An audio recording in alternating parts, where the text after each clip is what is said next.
दोस्तों नमस्कार। जैसा कि मैंने आपसे प्रॉमिस किया है कि मैं आपको डेली बेस पे कुछ ऐसे टॉपिक्स आकर के पढ़ाऊँगा, बताऊँगा, जिसको पढ़ कर के आप यूजीसी, नेट, जेआरएफ के एग्ज़ाम को क्वालिफ़ाई करके असिस्टेंट प्रोफ़ेसर बन सकते हो, डॉक्टरेट कर सकते हो, फेलोशिप पा सकते हो।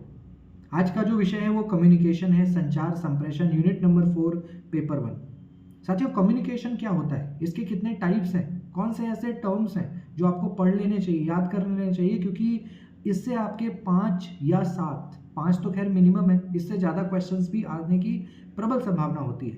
तो आज मैं इस टॉपिक के बारे में बेसिक बातें आपको बताता हूँ। आप चाहें तो नोट कर सकते हो, एक कॉन्सेप्ट आपका क्लियर हो जाएगा, ताकि आप कोई सा भी बुक पढ़ो आपको समझ आएगा।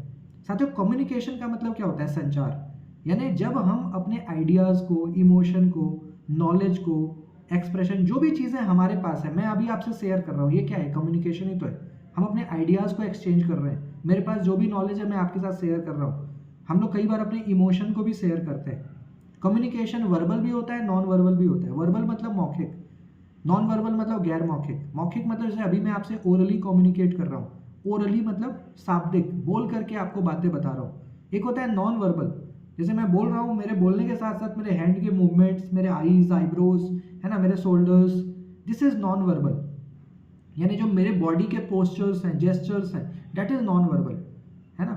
इसके साथ ही साथ कम्युनिकेशन के और भी कई सारे टाइप्स हैं, जैसे फॉर्मल और इनफॉर्मल, औपचारिक और अनौपचारिक संचार। औपचारिक मतलब जो आप ऑफिस में बात करते हो, सपोज करो आप कहीं काम करते हो, ऑर्गेनाइजेशनल जो सेटअप है, तो वहाँ पे क्या होता है कि फॉर्मेलिटी, यानी आपका proper dress, yes sir, no sir, greeting, बहुत तरह की बातें होती हैं जो आपको मतलब फॉलो करना है।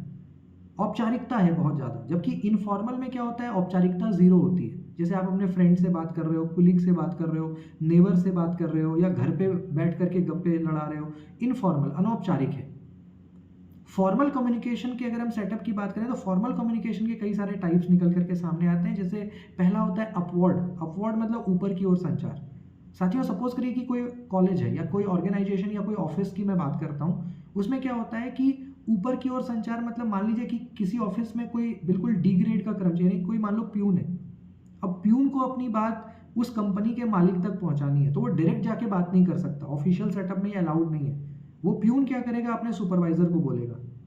सुपरवाइजर क्या करेगा कि मैनेजर को बोलेगा। मैनेजर क्या करेगा कि भाई जो सुपरवाइजर या उससे बड़ा उसको, और लास्ट में फिर वो कंपनी के ओनर तक बात जाएगी कि भाई प्यून की ये प्रॉब्लम है। फिर वहां से जो चीज़ें निकल के सामने आएंगी, फिर वो वाया ये जो प्रोटोकॉल मैंने आपको बताया, जो हायरार्की मैंने आपको, इसके थ्रू फिर नीचे की ओर आता है।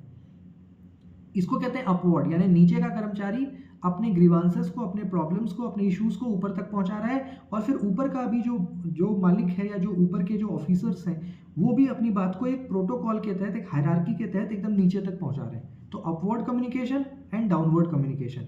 तीसरा होता है क्रॉसवाइज कम्युनिकेशन, यानी समान स्तर का संचार। साथियों, सपोज करिए कि मैं असिस्टेंट प्रोफेसर हूँ, मैं इंग्लिश में हूँ, कोई मान लीजिए पॉलिटिकल साइंस में है, कोई सोशियोलॉजी। तो गाइस, जब समान स्तर है, ग्रेड सेम है, तो वहाँ पे क्या है, कई बार हम फॉर्मेलिटी को फॉलो करना जरूरी नहीं है, क्योंकि समान स्तर है, सभी लोगों का ग्रेड क्या है? असिस्टेंट प्रोफेसर, सैलरी भी क्या है? सेम है ना। तो आप जब अपने लेवल के लोगों से बात करते हो, तो कई बार हम फॉर्मेलिटी फॉलो ना भी करें तो कोई फर्क नहीं, तो क्रॉस वाइज, ठीक है। इसके साथ ही साथ एक टर्म और आता है मास कम्युनिकेशन, यानी जनसंचार। साथियों, मास कम्युनिकेशन बड़ा रेलिवेंट है, प्रासंगिक है, और बड़ा इफेक्टिव और प्रोडक्टिव, एफिशिएंट है। क्यों? क्योंकि हजारों, लाखों, करोड़ों लोगों तक हम जुड़ते हैं। जैसे मान लीजिए कि थिएटर है, मूवी है, सिनेमा हॉल है। अब गाइज, एक मूवी बनती है, उसको 5 करोड़ लोग भी देखते हैं। अखबार, न्यूज़पेपर छपता है, 10 लाख लोग भी पढ़ते हैं। अब न्यूज़पेपर प्रिंट हो गया, लेकिन उसको 10 लाख लोगों तक वो message, this is called mass communication.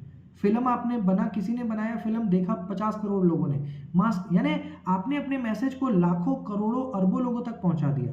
तो ये मास कम्युनिकेशन है।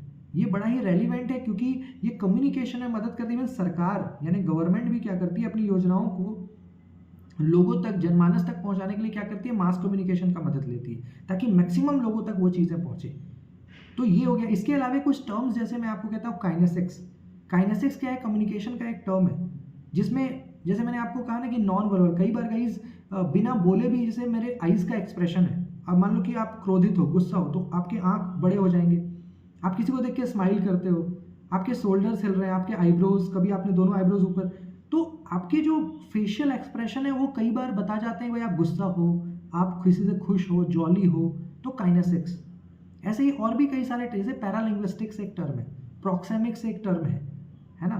तो ये सारी चीज़ें आपको पढ़ लेनी चाहिए, क्योंकि इस तरह के 8-10 टर्म्स हैं जो टेक्निकल टर्म्स हैं, एग्जाम में आते हैं।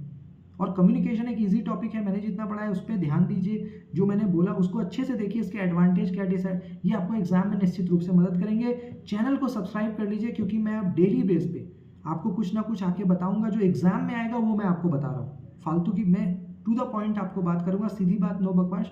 तो चैनल को शेयर करिए, सब्सक्राइब करिए, और अगर आपको लगता है कोई टॉपिक आपको टफ लग रहा है, मुझे कमेंट सेक्शन में डालिए, मैं उस पर एक अच्छा वीडियो बना के आपको दूंगा। नोट्स चाहिए तो मैंने अपना नंबर दिया हुआ है डिस्क्रिप्शन में, वहाँ पे फ़ोन या व्हाट्सएप करिए, तो मैं PDF नोट्स भी आपको दे दूंगा। बहुत बहुत आभार।